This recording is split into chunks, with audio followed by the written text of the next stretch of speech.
Hi, welcome to our channel where we share the most intriguing stories. A decorated veteran retreats to his mountain sanctuary, only to find it hijacked by a corrupt HOA throwing a wild party in his own home. What begins as trespassing unravels into a ruthless land theft conspiracy, but they picked the wrong man to cross. I was elbow deep in the transmission of a 68th Mustang when I got the envelope.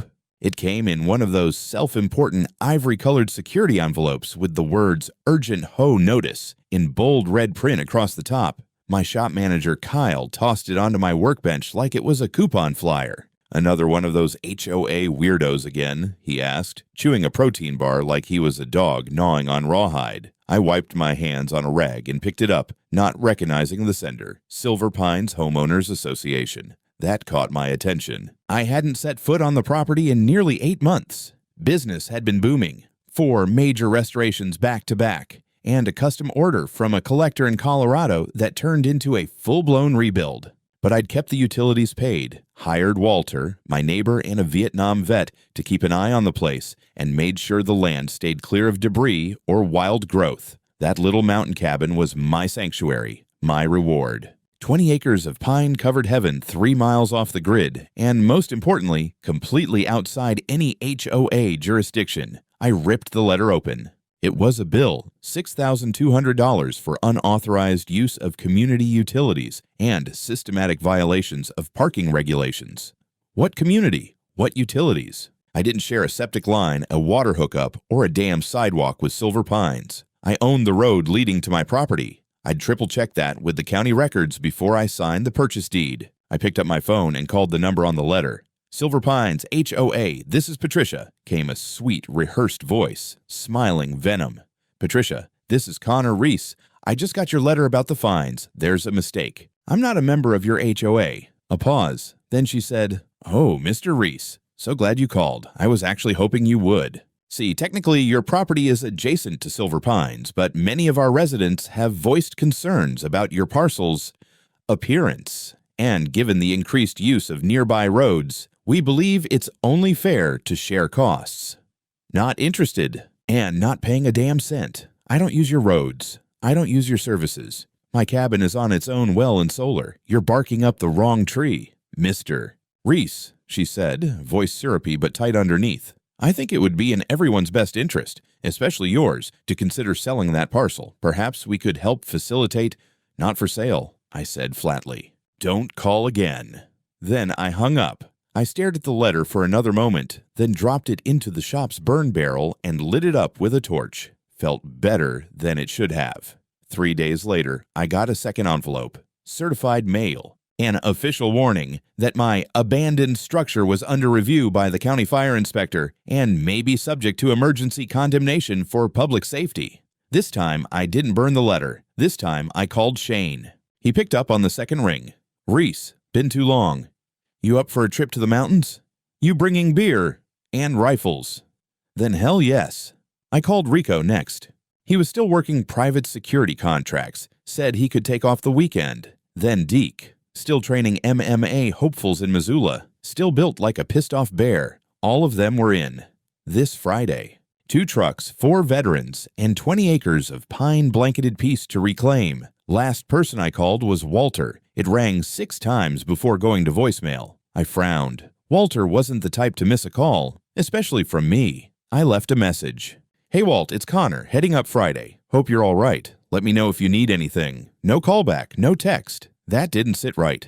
On Thursday, I shut down the shop, handed Kyle the keys, and packed the Tacoma with essentials: weapons, tools, a cooler full of steaks, and a bottle of whiskey for night 2. We hit the road early Friday morning. Deke drove his own truck with Rico riding shotgun. Shane rode with me. I kept trying Walter's number on the way up. Still no answer. "Maybe he's up with the goats," Shane offered, "or just forgot his charger." Yeah, maybe. But my gut was already coiling. I'd learned to trust that feeling. Iraq taught us that. So did Fallujah. When we passed the old wooden sign for Silver Pines, I slowed down. Pristine little community. Cookie-cutter homes. Manicured lawns. And that kind of creeping silence you only find in places with rules about curtain colors. Rico gave it a glance. "Looks like the Stepford wives live here." "No shit. Deke said over the radio. Keep your heads on a swivel. HOA types don't play fair. The sun was dipping low behind the trees as we hit the last half mile of my private road, and then, from a distance, I saw something that made my stomach sink. Lights, dozens of them, flashing colorful party lights. The hum of bass thudded through the woods, faint but undeniable. Shane squinted ahead. That can't be your place, right? I didn't answer, because I already knew the truth. By the time we cleared the last bend in the road, the music was no longer distant. It was loud, professionally loud, the kind of bass that doesn't belong anywhere near pine trees and wildlife. The road leading to my clearing was clogged with cars, sedans, luxury SUVs, even a stretch limo that had no business surviving the gravel. They were parked carelessly along both sides, tires chewing up the edges of my land like it belonged to no one. I pulled the truck to a stop. No one spoke for a few seconds. Then Deke muttered into the radio, "Tell me that's not your cabin." I stepped out of the truck, and the smell hit me immediately. Alcohol, grilled meat, perfume, gasoline from a catering truck idling near the tree line. Colored lights flashed through the branches, casting the woods in neon pulses like a bad nightclub dropped into the wilderness. It was my cabin, my place. Floodlights illuminated the clearing. A massive white inflatable tent sat where I used to set up targets for range practice. At least 40 cars were visible at a glance, maybe more hidden deeper along the road. A catering van was backed right up to my porch. 2 portable bars had been set up on my deck with bartenders in matching black vests pouring drinks like they were at a resort. And hanging above my front door, secured with bright silver zip ties, was a banner stretched from beam to beam. Happy 25th birthday, Megan, Queen of Silver Pines. I felt something go very quiet inside my head. Shane let out a low whistle. That's bold. Rico scanned the crowd, already switching into professional mode. At least 70 people. Security present. This isn't some kid's party. Yeah, Deke said as he stepped out beside me, cracking his neck. This is a hostile occupation. People noticed us then. The crowd parted slightly as 4 men in worn jackets, boots, and expressions that didn't match the vibe walked toward the house with purpose. Laughter died down around us. A few drunk guests stared like we were part of the entertainment. One guy yelled, "Hey, private event!" Another laughed and added, "You're late, bros." I didn't slow down. 2 young men in black shirts with security printed across the chest stepped into my path near the porch. One of them held up a hand. "Sir, invitation only." "This is my house," I said calmly. He smirked. "Sure it is." Then he put his hand on my shoulder. That was his mistake. I pivoted, trapped his wrist, and dropped my weight. His knees buckled before he even understood what happened. I twisted once, controlled, precise, and he went down on his back, gasping, arm pinned in a lock that made the joint scream. The second guard froze. "Let him go, man," he said quickly, hands already halfway up. "I will," I replied. "When everyone leaves." I released the first guy, who scrambled away, clutching his arm, and stepped onto my porch. Inside was worse. They had pushed my furniture against the walls and covered it with cheap white sheets like it was a crime scene. Rental tables filled the living room. Someone had climbed onto my dining table and was dancing with a drink, sloshing dangerously close to the edge. My stone fireplace, the one I built myself, had been turned into some kind of shrine with candles and flower arrangements. I walked straight to the electrical panel and flipped the main breaker. The music died instantly. Lights snapped off. The house fell into stunned silence. A second later, the shouting started. "What the hell? Hey! Who did that?" I turned on my phone flashlight and raised my voice. "Everyone listen carefully," I said. "I am the owner of this property. You are trespassing. You have 5 minutes to get out of my house and off my land. Anyone still here after that will be dealing with the police and me." A woman pushed through the crowd toward me, heels clicking angrily against my floor. Patricia Hargrove. I recognized her immediately from the smug tone alone. She wore a deep red dress and the look of someone who had never been told no without consequences. Behind her trailed a blonde girl wearing a glittering tiara, Megan, and a broad-shouldered man with a builder's posture and a permanent scowl. "What is this circus?" Patricia snapped. "Who are you supposed to be?" "Owning the house helps," I replied. "Connor Reese. And you, Patricia, just committed criminal trespass." Her eyes flickered for half a second. just long enough. Then she smiled. "Oh, Mr. Reese, what a surprise. We assumed this place was abandoned. It's been empty for nearly a year. That doesn't make it yours." Her husband stepped forward. "Look, buddy, there are important people here. Judges, council members. It's my daughter's birthday. Let's not make a scene. We'll pay you for the rental." "I don't rent my home," I said. "And you're out of time." Behind me, Shane quietly started recording. Rico angled his camera toward the cars outside. Deke stood on the porch like a statue carved from bad intentions. Megan stamped her foot. "Mom, do something. He's ruining my birthday." Patricia pulled out her phone, fingers shaking now. "I'm calling Constable Harvey. He'll deal with this." "Please do," I said. "Make sure he brings a pen. There's a lot to write up."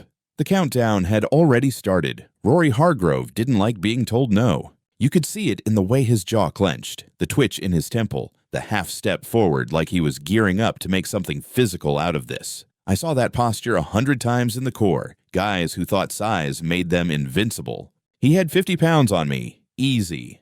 But only the kind of weight you get from sitting in trucks and yelling at subcontractors. "I'm going to count to 3, Rory said, stabbing a finger in my direction. "You either back off, or I put you on the ground." "You really want to try that here?" I asked him. He took another step, swung. I pivoted left, grabbed his wrist mid-swing, and drove my elbow into his jaw with a tight snap. He hit the floor hard, a dead fall, loud enough that every drunk dancing idiot stopped mid-sentence. For a moment, nobody moved. Then the shrieking started. 3 of Megan's goons, late 20s, overconfident, overdressed, decided this was their action movie moment. They surged toward me, shouting something about respect and lawsuits. I didn't have to lift a finger. Deke intercepted the first one with a liver shot that folded him in half. Rico caught the second with a leg sweep so clean it would have made a judo instructor proud. The third managed to get an arm on Shane before he was pinned against the wall like a bug under glass. Me? I blocked a wild haymaker from a fourth-party crasher and replied with a clean right hook to the nose. He dropped like a sack of bricks. And just like that, the music had been replaced by chaos. Screams, glass shattering. Someone knocked over a drink station. People tripped over folding chairs and each other. The girl who had been dancing on my table earlier sobbed hysterically as she crawled toward the door. A punch bowl clattered to the ground and exploded in sticky pink fragments. Patricia shrieked into her phone. "Harvey, we're under attack." "Get up here, now. Bring everyone." Megan was crying now, full-blown mascara-running meltdown, as she knelt over Rory's twitching body. "Daddy, get up. Oh my God. Mom, make them stop." But there was nothing more to stop.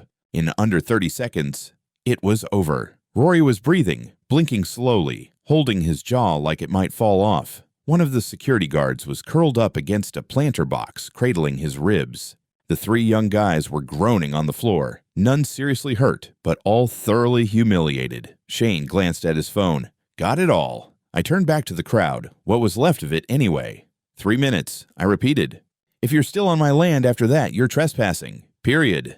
The exodus was biblical. People scrambled over each other, grabbing purses and coolers and half-empty champagne flutes. The DJ packed up faster than a man dodging sniper fire. The catering staff didn't even try to collect equipment. They just jumped into their van and peeled out, headlights bouncing down the dirt road. The banner over my door ripped in half as someone tried to yank it down and ran off with it still wrapped around their arm. Deke leaned against the porch rail, arms crossed. "Hell of a party." Rico shrugged. "Kinda light on cake." Megan, still sobbing, tried to guilt me.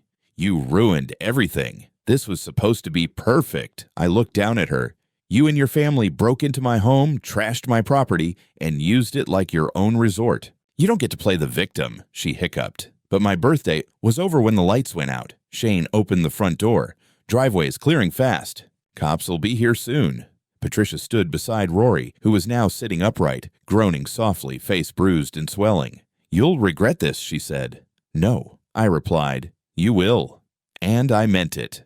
The last taillights disappeared down the road just as I heard the crunch of fresh tires on gravel. Headlights swept across the clearing, illuminating the wreckage of the party. Knocked over tables, trampled grass, streamers caught in pine branches like synthetic cobwebs.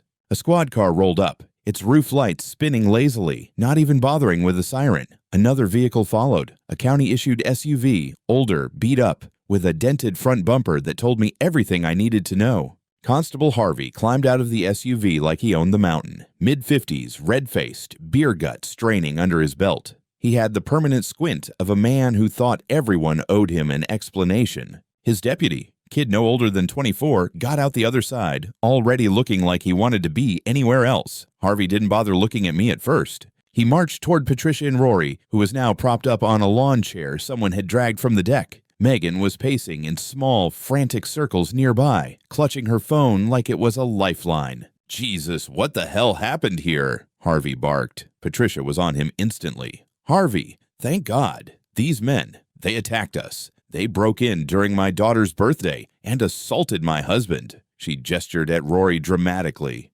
"Look at him." Rory attempted a weak groan for emphasis, still holding a pack of rapidly melting ice against his jaw. Harvey turned to me. Finally, "And you are?" he asked, like I was the one who needed introducing. I stepped forward and pulled a folder from my jacket. Inside were copies of my deed, utility records, tax statements, and a printed map of the property lines with the county seal. "Connor Reese," I said calmly, "owner of this property. These people broke into my home, threw a party without my knowledge or permission, and caused damage. When I arrived and asked them to leave, Mr. Hargrove tried to assault me. The rest was self-defense. I have it all on video." Harvey blinked. He looked down at the papers, then back at Patricia. "Wait, this is his place?" Patricia's expression faltered just for a second. "Well, technically, yes. But it's been unoccupied for nearly a year. You assumed you could break in and throw a party?" Harvey snapped, clearly unprepared for how public this just became. "Harvey," she hissed, leaning in close. "Let's talk over here." He narrowed his eyes but followed her a few paces away. I watched them argue in hushed tones for nearly a minute. Patricia's hands flew with frustration. Harvey glanced at me twice, then at my friends, still standing silently behind me like a wall of reckoning. Whatever deal she was trying to spin, it wasn't landing. Finally, Harvey turned back toward me and let out a long sigh. "All right, Mr. Reese. Do you want to press charges?" "Yes," I said without hesitation. "Trespassing, vandalism, attempted assault, and I'd like a full report on the damages documented." He nodded. "Understood." Patricia stepped forward, voice shrill. "This is insane. You're really taking his side over mine." "He owns the damn place, Patty," Harvey barked. "And from what I can see, you and your family just walked in like you had a lease. He attacked my husband. He has it on video, and your husband's the one who swung first. I'm not risking my badge on this." That stunned her. Her mouth opened, but no words came out. Rico handed Harvey a flash drive. "Footage is all here. Every minute." Harvey took it, looked it over like it might bite him, then pocketed it. "I'll file the preliminary report tonight. Might take a few days to process the rest. You want to press criminal charges, you'll need to file an affidavit with the county clerk." "I will," I said. "First thing Monday."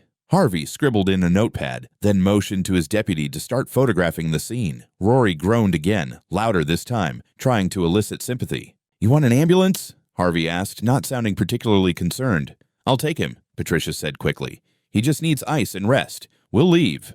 Harvey gave her a long look. "You should." Megan tried one last tantrum. "This is so unfair. He ruined everything. I hate him." "You trespassed," I said flatly. "And someone's going to be paying for the broken windows and the missing firearms."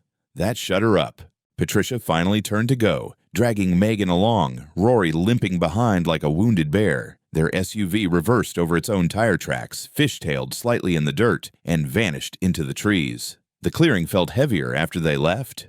Quiet. Like the woods were trying to exhale. Harvey remained behind as his deputy snapped photos and made notes. I showed them the busted window in the rear, the dented safe, the torn cabinet doors. "No signs of forced entry on the main door?" the deputy asked. "No," I said. "So either they picked the lock or someone had a key." Harvey scratched his neck. "Could have come through the back." "Pretty common trick with these vacation homes." I nodded, but I was already thinking about Walter. He had a spare key. He'd check on the place every other week. It wasn't like him to just disappear. I told Harvey about him. Name, age, service record, address. He nodded and jotted it all down. "I'll run a welfare check," he said. "Appreciate that." They left shortly after midnight. The four of us remained behind, walking through the wreckage in silence. My couch reeked of champagne. A slice of cake was mashed into my favorite Navajo pattern rug. The upstairs bathroom sink was cracked, and someone had snapped off the handle of the shower. God knows what they did to my mattress. We gathered what we could salvage and dumped the rest. The fire pit came back to life. Deke roasted hot dogs on a bent wire hanger. Rico poured whiskey into tin mugs. Shane started drafting an email to his brother, who worked in insurance claims. We didn't talk much, but I knew we were all thinking the same thing. This wasn't just trespassing. This was targeted, calculated, and Walter still hadn't called back. Something was off. Way off. I couldn't sleep that night. Not just because my house felt violated, though it did, but because I couldn't stop thinking about Walter. He would have never let this happen. And if something had happened to him... No, I didn't like that thought. By 6 in the morning, I was already packed and rolling. Deke rode shotgun. Rico and Shane stayed behind to document everything, photograph damage, and secure the place. We took my second truck, the older Ford, loaded with a toolbox, jacks, and a shotgun behind the seat. I wasn't taking chances anymore. Walter's place was 5 miles away, down an old gravel route that cut through forest and a patch of farmland. The morning was cold and wet, frost still clinging to the edges of barbed wire fences. Birds scattered as we drove past the final bend. Then I saw the house, and my stomach turned. The windows were boarded. The grass was overgrown. His truck was gone. On the door, nailed crooked like a slap in the face, was a county notice printed on harsh yellow paper. Property seized for tax non-compliance. Auction pending. Dated 3 weeks ago. I killed the engine and got out slowly. No way he didn't tell you about this, Deke muttered. He didn't. He wouldn't have just left, I said. Not without calling. We circled the house. The barn was locked with a rusted chain. The garden looked like it hadn't been touched in a month, and his chickens were gone. Not dead. Just gone. Coop open, feed barrels empty. I knocked on the door anyway, out of some dumb hope. Nothing. I called his cell again, straight to voicemail. Then I tried his son, Steven, a number Walter had given me over coffee one winter when we were fixing his tractor alternator. It rang 4 times before a groggy voice picked up. Hello? Steven, this is Connor Reese. I'm a friend of your dad's. From Montana. A pause. Then his voice snapped awake. Mr. Reese, my God, I've been trying to figure out how to contact you. That hit me like a brick. Why? Steven exhaled. My dad's in a hospital in California. Heart attack. He's stable now, but it was close. He collapsed the day after the county posted some notice about overdue taxes. Said he owed over $34,000 out of nowhere. I clenched the phone tighter. That's impossible. He was always up to date. I know that for a fact. That's what he said. Said the numbers were wrong, completely off. Tried to contest it, but they gave him 48 hours to vacate. He called me panicking, so I flew in and brought him here. Did he ever get to fight it? Not really. By the time he found someone to look at it, the house was already seized. No judge, no hearing, just a bulldozer ready to roll in. I was silent for a moment. Steven's voice softened. He kept asking me to check on you. Said he hadn't heard from you and was worried. I closed my eyes. He was the one watching my place. I just found out yesterday it was compromised. Steven cursed under his breath. Something's not right. My dad said someone from the HOA had been pressuring him to sign a form. Something about caretaker rights reassignment.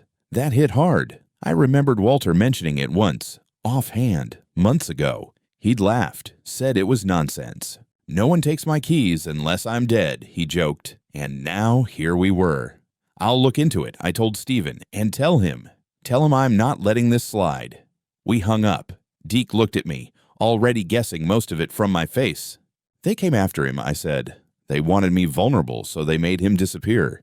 Someone needs to bleed for this, he muttered. Back at my cabin, Rico had made coffee, strong and bitter, and Shane had printed high-res stills from his drone footage. The wreckage of the party looked even worse from above. Plastic cups scattered like confetti, beer kegs rolled into bushes, someone's high heels impaled on a fence post. But the real treasure was on the footage from before we arrived. Shane had set the drone to loop around the cabin while we drove up. It caught faces, dozens, including several key figures from the county council and one man in particular, Thomas Bellows, the county property officer. He wasn't just drinking there. He was toasting with Patricia and Rory on my deck, laughing like they'd won something. He's the guy who signed off on Walter's tax seizure, Shane said, zooming in.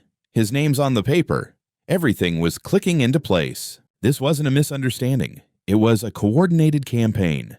First Walter, then me. They didn't just want land, they wanted control, and they were used to getting it. I pulled out my phone and called Marcus Taylor, an old friend of my cousin, a real estate lawyer in Helena. I told him I needed someone who specialized in property fraud, HOA abuse, and possibly organized corruption. He told me to meet him the next morning, and to bring everything.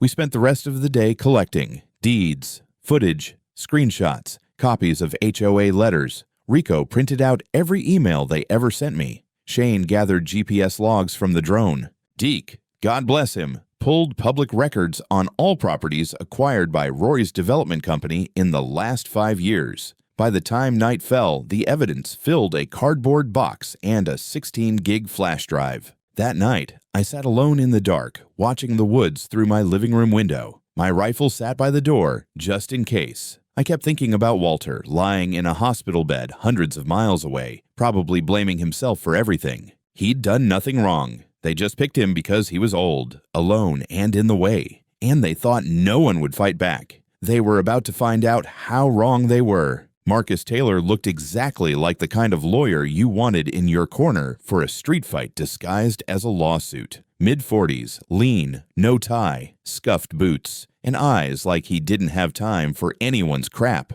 We met at his office in Helena, a modest building wedged between an old diner and a bail bonds place. The waiting room smelled like stale coffee and printer ink. He greeted me with a firm handshake and a nod toward the back. "You brought the box?" he asked, already walking. "I brought the box, the flash drive, and a whole lot of rage," I said, closing the door behind us. He raised an eyebrow. "Good. Because what I've heard so far sounds less like a rogue HOA and more like organized land theft." I dropped the evidence on his desk. He opened the lid and stared at the stack. Photos, letters, printouts, maps. "And they threw a party in your house?" 80 people. Security, catering, DJ, all of it. Marcus gave a low whistle. "That's not just trespassing. That's arrogance." I nodded. "And they hit Walter before that. Fabricated a $34,000 tax debt. No court date. No appeal. They seized his property in under 48 hours. Marcus leaned back, fingers steepled. "Let me guess. The seizure notice was signed off by one Thomas Bellows." "Yeah, he was at the party, caught on drone footage toasting with Patricia and Rory." Marcus's face hardened. "I know Bellows. Been trying to get him disbarred from civil service for years. He's slippery, but he's not smart. If we can prove he's been rubber stamping foreclosures in exchange for kickbacks, we bury him," I finished. He nodded, then picked up the phone. An hour later, a private investigator named Lydia Cho showed up, sharp, focused, and looked like she'd already been digging into Patricia Hargrove's HOA for a while. "I've been tracking abuse reports in rural HOAs for the last 6 months," she said, setting up her laptop. "Silver Pines has come up twice before. Nothing stuck, until now." She pulled up a folder, names, photos, testimonies. 7 properties in the last 4 years, Lydia said. All owners were either elderly, divorced, or long distance. Each one received inflated HOA citations or surprise tax seizures. 3 of those properties now belong to Hargrove Construction. Marcus whistled low. Classic rinse and flip scam. Create artificial debt, force a seizure, buy at auction, resell, or develop. "And the county constable Harvey?" I asked. "He's been covering for them." Lydia nodded. "According to these bank reports, which we got from a whistleblower in the zoning office, Harvey's been receiving monthly consulting stipends from a shell company tied to Rory Hargrove. $2,000 a month," Marcus added. "In exchange for friendly enforcement." I sat back in my chair. I knew they were dirty, but this is something else. Marcus nodded.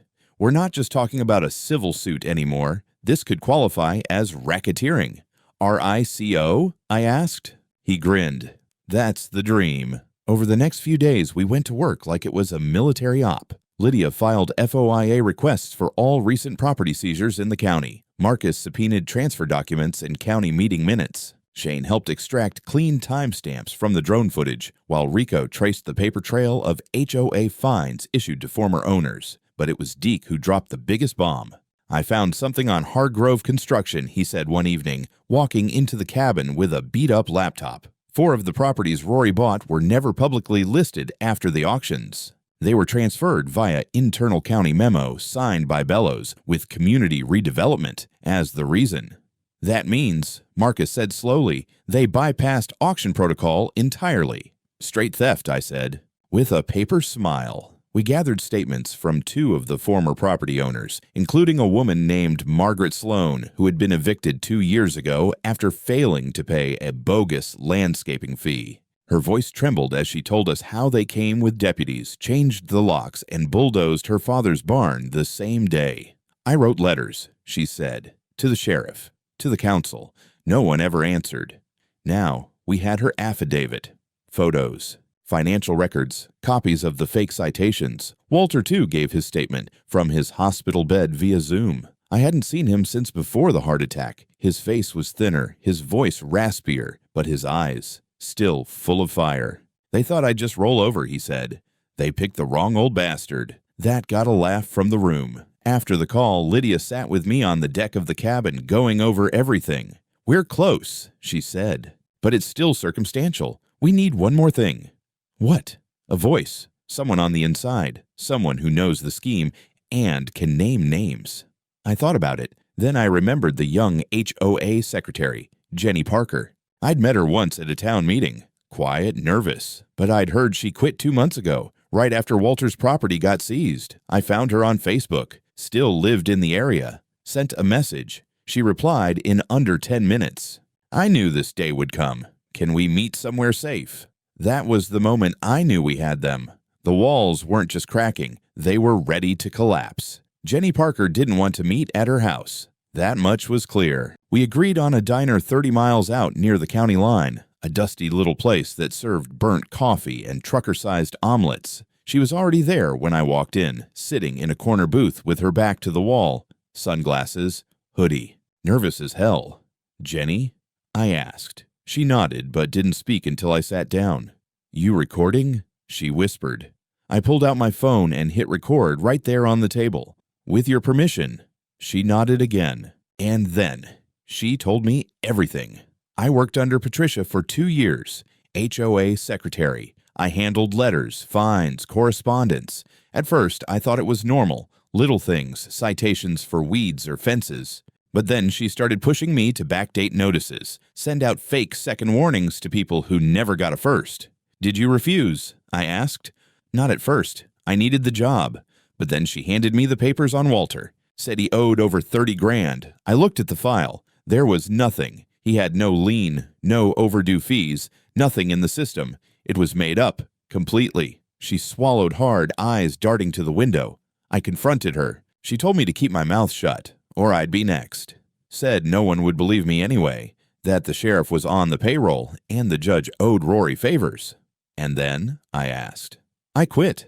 But 2 days later, my car got towed from my apartment. The landlord said I violated some parking clause. I started getting HOA violations even though I wasn't under HOA jurisdiction. I moved in with my sister, deleted my social media. I thought they'd come after me. You did the right thing leaving, I said. But now we need your help. I'll testify, she said. If you can protect me. I nodded. You'll have protection. I'll make sure of it. After that, things moved fast. I handed the audio to Marcus and Lydia. Between Jenny's testimony, the video evidence, the financial records, and the fraudulent documents, we had enough to go federal. Lydia contacted Agent Morales, Rico's old friend, a man who'd been investigating rural property scams across the Northwest. When he saw our file, he called back in under 10 minutes. This is exactly the kind of operation we've been tracking, Morales said. But you've got more than anyone else has managed. We'll open an active investigation, but we'll need one last piece. Direct criminal intent. Caught in the act. A sting? I asked. More like bait, he replied. We let them feel the heat. You push Patricia, get her or Rory to threaten you directly. Make them talk. If they try to retaliate, we'll be ready. It felt dangerous. Because it was dangerous. But I didn't hesitate. We planned the approach like a recon mission. Shane set up new cameras on my land, more concealed, wired into backup batteries. Deke reinforced the windows and doors, upgraded my locks, and buried motion sensors across the property perimeter. Rico installed trail cams and IR motion alerts linked to his phone. Then I made the call. I dialed Patricia directly. Not her office line, her personal number. She picked up after 2 rings. Patricia, I said, we need to talk. Connor, she replied, saccharine and venomous. How's your little cabin doing? Still full of party confetti. I know what you did to Walter. I know about Bellows and Harvey and the fake citations. I know how you stole those properties. I've got it all in documents, witnesses, footage. You've got 48 hours to make it right. Or I go to the feds. There was a pause, then laughter. Mr. Reese, you really don't understand how this works, do you? Do you think some papers and old veterans are going to scare me? In 48 hours, you won't have a house. Click. Morales had the call recorded. His team deployed that night. We set the trap. The next 2 nights were quiet. Then on the third, they came. 2 SUVs parked a quarter-mile down the road. 4 men in dark clothes got out. Flashlights off, gloves on. They moved fast. I watched it all from the monitor in my bedroom, heart pounding. Deke and Shane were in the woods. Rico was on the roof with a headset. The feds were stationed in vehicles along the road out of sight. The men circled the cabin, cut the power, and started dousing the shed with gasoline. That's when I stepped out with the spotlight, and Deke emerged from the trees. And Shane dropped down from the rooftop with a suppressed shout. And then came the sirens. FBI, drop your weapons, hands in the air. 2 of them ran. Deke caught one mid-sprint with a brutal shoulder tackle. Shane tripped another into the gravel. The other 2 froze, staring at the red and blue lights flaring through the trees. The agents swept in, cuffed them, confiscated phones and burner radios. By morning, we had names. One of them was on Rory's construction payroll. Another had done security work for Patricia's HOA for years. The feds moved fast after that. Arrest warrants were issued before lunch. That same afternoon, Morales called me. We've got them. We're picking up Patricia, Rory, Bellows, Harvey, and their notary, thanks to you. I hung up and stood in my driveway, staring at the mountains. They tried to burn me out, but all they did was light the fuse. The next 48 hours felt like a dam breaking. Patricia Hargrove was arrested at her home during brunch, still in her robe, screaming about entrapment and personal vendettas. Rory went down later that day at his downtown office, tried to run, got tackled by 2 agents in the lobby. Harvey was arrested at the sheriff's station, stunned and red-faced in front of his deputies. Bellows and the crooked notary were picked up the same night. It was over, or at least the worst part was, the media picked it up fast. Local news ran with headlines like Veteran Exposes HOA Corruption Ring and Federal Raid Takes Down HOA Mafia. National outlets picked it up within a week. I stopped answering my phone after the 5th producer tried to pitch a documentary. Morales asked me to testify at the preliminary hearing. I agreed. The courtroom was packed. I took the stand and laid out the entire story. The fake letters, the party, the threats, Walter's forced eviction, the surveillance footage, the sting. Patricia avoided eye contact the entire time. Rory stared at me like he wanted to chew glass. Jenny testified too. So did Margaret Sloan. So did Walter via a shaky live feed from California. When they read the charges, racketeering, fraud, attempted arson, conspiracy, falsifying public records, the courtroom buzzed like a hornet's nest. They were denied bail. Over the next 3 months, we watched as the case unfolded. More victims came forward. One man had been evicted while he was in the hospital for cancer treatment. Another had his home seized while deployed overseas. It was systematic, ruthless. Eventually, they folded. All of them.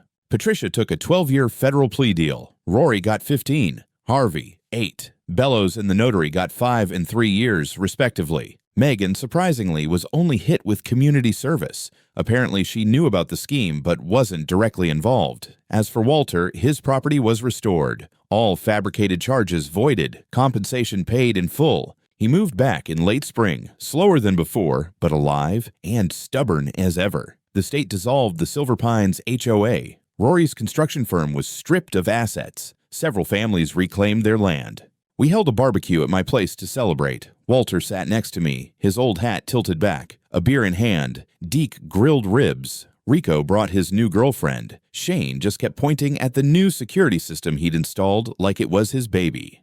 We didn't talk about the trial. We didn't have to. They were gone. And we were still here. The mountains were still ours.